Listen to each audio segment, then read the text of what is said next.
Hello, happy people. I'm Carpenter. And I'm Teresa. And we're we are RV Crazy. Today was our third day of traveling on the road, and we saw a lot of great stops.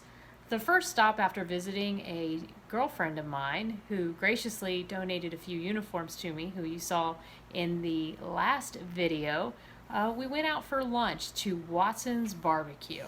Yeah, that place was good. It was in a town, I think it was like Tucumcari or something like that. Really weird name, but I was just looking ahead on the map, and I saw I had 4.9 stars. And I was like, ooh, Google, don't steer me wrong. Right. So we checked it out, and it was delicious. It was. Very good. And the owners had a lot of... they weren't too happy about it, but they had a lot of stray cats outside. Oh, and really? A bunch They of weren't kittens. happy about it? No. We Funny. made a joke about how we could take one home, and they didn't seem too upset. But it was a local place for sure. Oh yeah. There was definitely a vibe to it that I got the sense that there was even a local police officer or a sheriff in there, and yeah, it was a nice little local kitschy. Had been there for a long time. Yeah. Highly recommend it. It was kind of in their, farm and feed general store type building. It was just really cool. Right. And then after that, we made our way to Cadillac Ranch. Cadillac Ranch, what's that? Well, it's definitely not the Bunny Ranch, which is what I mistaked it for. And we did see a billboard for a very unique It was a toy shop. And so I thought, well, maybe we're going to something like that, but it wasn't. It was actually some cars. Yeah, so they have Cadillacs. I think that there was, about 10 of them that are in the ground, all at the same exact angle, almost halfway buried.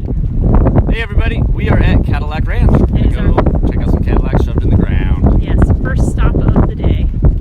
It's actually been moved before. Right. But it's just kind of interesting.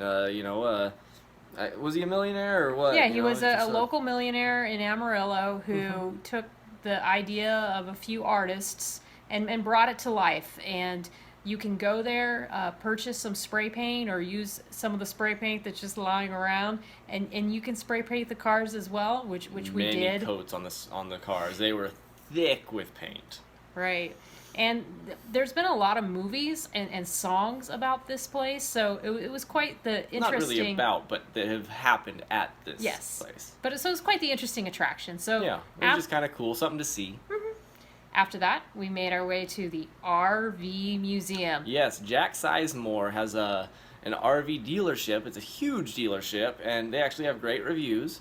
And we wanted to check out the RV museum, which was actually free. Right. And it had way more than just RVs, too. Oh, it was super cool. Motorcycles. It had an A&W root beer stand. It had an old gas station that I thought, well, maybe it was the one that he purchased.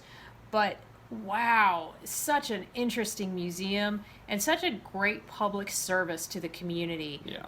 Definitely. It was amazing that it was free. Oh, yeah. And definitely feel that this was just a labor of love for the owner and the family, and it was really worth the visit. I'd never seen anything like it. All the different RVs and Airstreams and just, they even had memorabilia of vintage cameras and old RV figurines. It was just so good. The guy had quite the collection that he's been collecting for many years. Many years. And it was really cool. Really cool. So then, after that, we went to the Kugel Fountain. What is a Kugel Fountain? So the Kugel Fountain is actually a giant granite sphere, and it's balanced on water. And because of the geometry, the physics involved in that, it is able to rotate. Thing is so heavy, but if you push it, it just rotates around and around. Yep, and so the particular one that we went to, it's a granite sphere, and it weighed, I believe, a ton. And, it was really cool just, giving it a little push and just going and sitting down in the shade, because it's hot out, and just, watching it, it never stopped. It just kept spinning, that water pressure. I can't remember how much pressure they have putting up on it, but I mean, it basically, makes it into a ball bearing, and it was just really cool. It was very, very cool.